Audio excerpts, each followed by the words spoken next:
What's going on, everybody? Welcome back to JJD TV. I'm your host, Josh. It's 2022, and with it comes a nice little surprise episode that we were dropping for you guys today. Lorenzo Insigne has been signed by Toronto FC. They're making massive moves, and I wanted to create a special little video around it because I thought there was a very cool little tweet that we're going to basically break down in the episode of seeing why Toronto FC went out to break the bank for Insigne, give my opinions, kind of take a look at what the different soccer world is thinking about it, and I'm really excited to get into it. So hopefully you guys like this special little episode today. Be sure to drop a like on today's episode, drop a sub as well, as we're very close to 7,000 subscribers. And let's get into the episode now.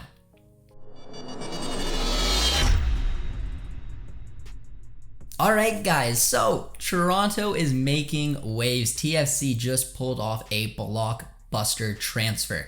And for those guys who don't know, which a lot of you do, I do live relatively close to Toronto. They are my local MLS team, so I went and watched them play a ton of games.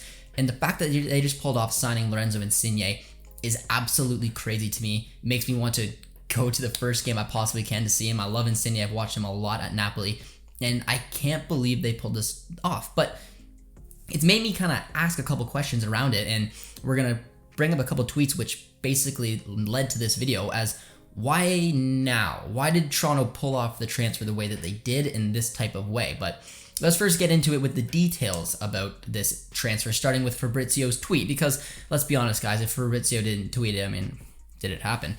But Fabrizio said that Lorenzo Insigne has signed a 5.5-year contract with Toronto FC. The deal is sealed and completed, and Rome, together with his agent, it's done, no way back. There's expected to be an official statement soon, and just looking at some of the reported details around this is that he signed a contract until December 2027, and it is a staggering, and it's supposed to be worth a record 16.7 million Canadian per season for Lorenzo Insigne. A hefty investment from the Toronto team there, which is pretty incredible to see. And it's very interesting, but we're going to basically pull up what led to this video, and we're going to go to our friend Armin. He is the admin at One Soccer, and he put up a very interesting question, one which I would love to see what the input is from you guys out there. But we're going to go through his thread here, and he basically had to say, starting with, one has to wonder how much success of the men's national team and the women's national team served to accelerate Toronto FC's, or MLSE, Maple Leaf Sports Entertainment's, plans to capture the audience. If TFC's original 5-year plan intended for a massive investment around 2026, did it get pushed forward because of the likely 2022 qualifying? On top of that, he goes on to say, put it this way, does Toronto FC even go for players like Insigne or Bellotti if the country's entire soccer scene didn't dramatically swell in 2021? Across the board? Or does Toronto FC save some investments closer to 2026 when attention would be presumably the highest? So it's very interesting, and I definitely want to put my opinion in on this, because the interesting thing for me looking at Armin's comments there is the fact that I've relatively been right in the thick of things. I started this channel back a while ago, but did my first Canadian content in January of this year when, hey, in case you guys forgot, Canada, the national team is playing. We got World Cup qualifying because it's been so long to see when Canada actually played a game. And on top of that, we didn't know what this team was going to look for. So I've been dove in the middle of this incredible community we've created around the sport in this country, and to see the success that we're going to do. So my opinion around TFC pulling off this Insigne is definitely directed towards the success of soccer in this country. And there's a couple different reasons for that. Because again, doing the watch-alongs, doing the content, seeing the engagement has been absolutely incredible from the YouTube perspective of things. But to see that this market is getting behind our country the way it does is absolutely incredible. And going back to when Toronto was so successful and was able to actually bring home the MLS Cup, which was a big moment for TFC in their history, and it was an incredible achievement for there. But that's when it was at its peak. That's when it was at its highest. So I'm assuming TFC is taking a look around and saying, all right, look at the hype around this. Look at the tickets that went on sale at Tim Hortons Field. Didn't even hit the market. They were sold out unbelievably quickly. There is a real market that this national team has captured and showed.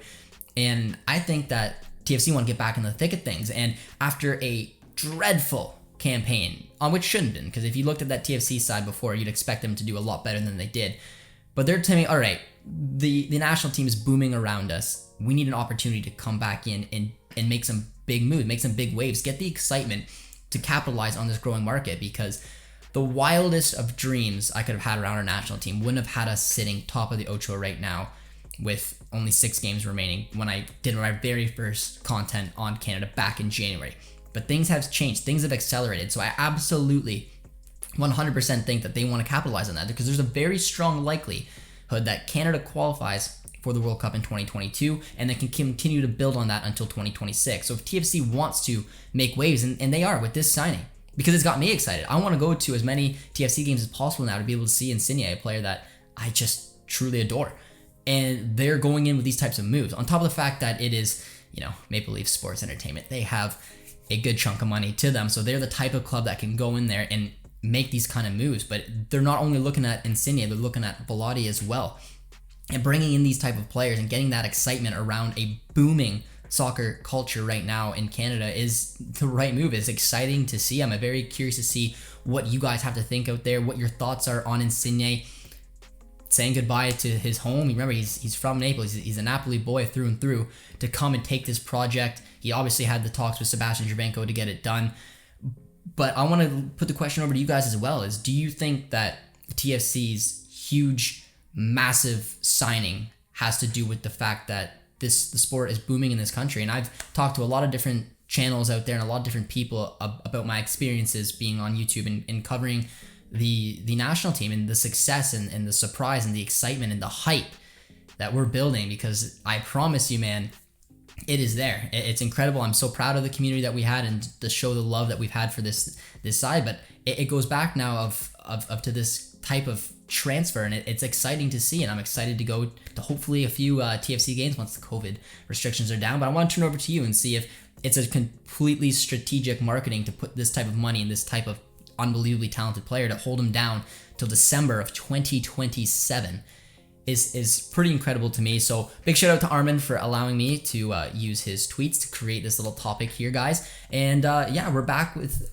videos. I took a nice little 10-day-ish holiday around the Christmas times, and this was just a transfer I want to talk about because you guys know it's my local team and they're making some pretty intense moves, but I just want to see a little bit of the culture and praise Canada for basically allowing me to do what I do here on YouTube, but on top of that to show that there's a real market here, and it's exciting to see. I'm excited to see Insigne in red. He's gonna look a little different than compared to when he was in his blue, guys. But hope you guys did enjoy this episode. I'm curious to see what you guys have to think about it. Be sure to let your comments down below. Drop a like on the video as well if you guys are just joining us here on the channel. Help us get close to or past that 7,000 subscribers, and we'll see you guys next time. Cheers, friends.